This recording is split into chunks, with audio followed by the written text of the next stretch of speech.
એક કલ્પના કરો કે તમારે કોઈની સાથે ઝઘડો થયો છે તો શું તમે એ અપેક્ષા તમારા દરેક મિત્રો સાથે રાખી શકો કે તે પણ તમારી લડાઈમાં કૂદી પડે?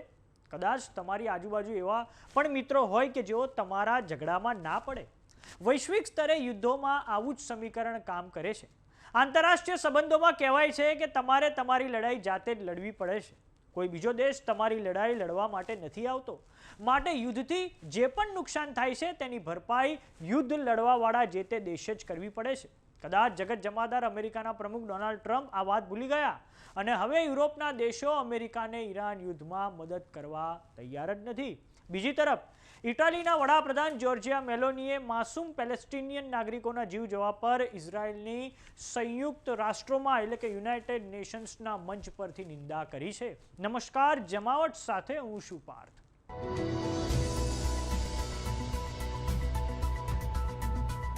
ઈરાન યુદ્ધમાં અમેરિકા અને ઇઝરાયલ એકલા પડી ગયા છે. નાટો દેશો આ ઈરાન યુદ્ધમાં કૂદવા તૈયાર તો નથી જ, સાથે જ તેઓ અમેરિકા અને ઇઝરાયલને પોતાની એરસ્પેસ આપવા પણ તૈયાર નથી. સૌપ્રથમ આપણે આ વસ્તુ નકશાની મદદથી સમજીએ તો દર્શક મિત્રો, આ યુરોપનો મેપ છે અને વાત કરીએ સૌપ્રથમ સ્પેનની, તો સ્પેનનું લોકેશન આ રહ્યું.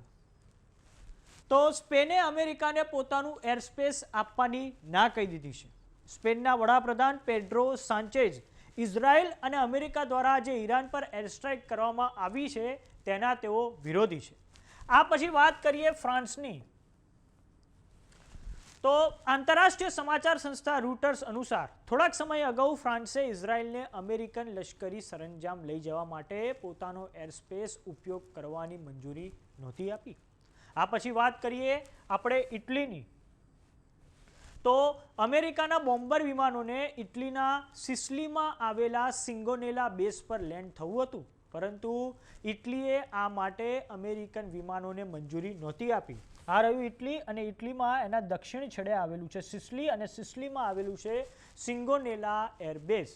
વાત કરીએ પોલેન્ડની, તો પોલેન્ડ દ્વારા ખાડી દેશોમાં પોતાની પેટ્રિયટ એર ડિફેન્સ સિસ્ટમને રીલોકેટ કરવાની પણ ના પાડી દેવામાં આવી હતી.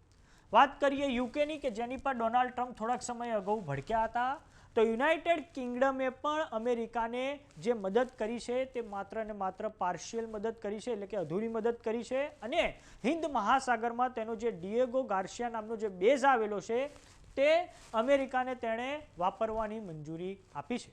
તો હાલમાં તે એક વસ્તુ એ બહાર આવી ગઈ છે કે અમેરિકાએ ઈરાન યુદ્ધ યુરોપના દેશો સાથે વિચાર વિમર્શ કર્યા વગર શરૂ કરી દીધું છે. આમ યુરોપના આ પ્રમુખ દેશો ઈરાન યુદ્ધમાં કૂદવા તૈયાર જ નથી. તો હવે ઇટલીના વડાપ્રધાન જોર્જિયા મેલોનીનું એક મહત્વનું નિવેદન સામે આવ્યું છે, જેમાં તેમણે કહ્યું છે કે હું ઇઝરાયલ પર રેડ લાઇન પાર કરવાનો આરોપ લગાડું છું. હું પેલેસ્ટિનિયન નાગરિકોના નરસંહારની નિંદા કરું છું. હું જાહેરાત કરું છું કે ઇટલી ઇઝરાયલની વિરુદ્ધમાં જે પણ યુરોપિયન પ્રતિબંધો લાગશે તેનું સમર્થન કરશે. ઇટલીના વડાપ્રધાન જોર્જિયા મેલોનીએ આ નિવેદન યુનાઇટેડ નેશન્સમાં આપ્યું છે. તો દર્શક મિત્રો, થોડાક સમય અગાઉ અમેરિકાના પ્રમુખ ડોનાલ્ડ ટ્રમ્પ દ્વારા ટ્રુથ સોશિયલ નામની સાઇટ પર એક પોસ્ટ કરવામાં આવી હતી, જેમાં તેમણે આ નાટો દેશોને ખાસ કર તેમાં પણ તેમણે યુકે અને ફ્રાન્સ પર તેઓ ગુસ્સે ભરાયા હતા, અને તેમણે હવે સ્પષ્ટ કહી દીધું છે સ્ટ્રેટ ઓફ હોર્મુઝ ખોલાવવી હોય તો તેમણે જાતે યુદ્ધમાં કૂદી પડવું પડશે, કાં તો પછી તમારે પોતે અમેરિકા પાસેથી ક્રૂડ ઓઇલ ખરીદવાની શરૂઆત કરવી પડશે. આમ હવે બીજા વિશ્વયુદ્ધ પછી જે અમેરિકા અને યુરોપના દેશો વચ્ચે જે ટ્રાન્સ એટલાન્ટિક પાર્ટનરશિપ બની હતી, આ રહ્યું યુરોપ અને આ રહ્યું અમેરિકા, બીજા વિશ્વયુદ્ધ પછી આ બંને જગ્યાએ બંને જે ક્ષેત્ર છે તેમની વચ્ચે જે ટ્રાન્સ એટલાન્ટિક પાર્ટનરશિપ બની હતી તે હવે ક્યાંક ને ક્યાંક તૂટી રહી હોય તેવું લાગી રહ્યું છે, અને આ વસ્તુ ઈરાન યુદ્ધમાં બહાર આવી ગઈ છે. અને આપને એ પણ જણાવી દઈએ કે યુરોપના દેશોનો આ જે વલણ એટલે છે કેમ કે થોડાક સમય અગાઉ અમેરિકાના પ્રમુખ ડોનાલ્ડ ટ્રમ્પ એ ગ્રીનલેન્ડને લઈને પણ ખૂબ આક્રમક હતા, અને અમેરિકાના પ્રમુખ ડોનાલ્ડ ટ્રમ્પ ઘણી વખત કહી ચૂક્યા છે કે તેઓ ગ્રીનલેન્ડને પચાવી પાડવા માંગે છે.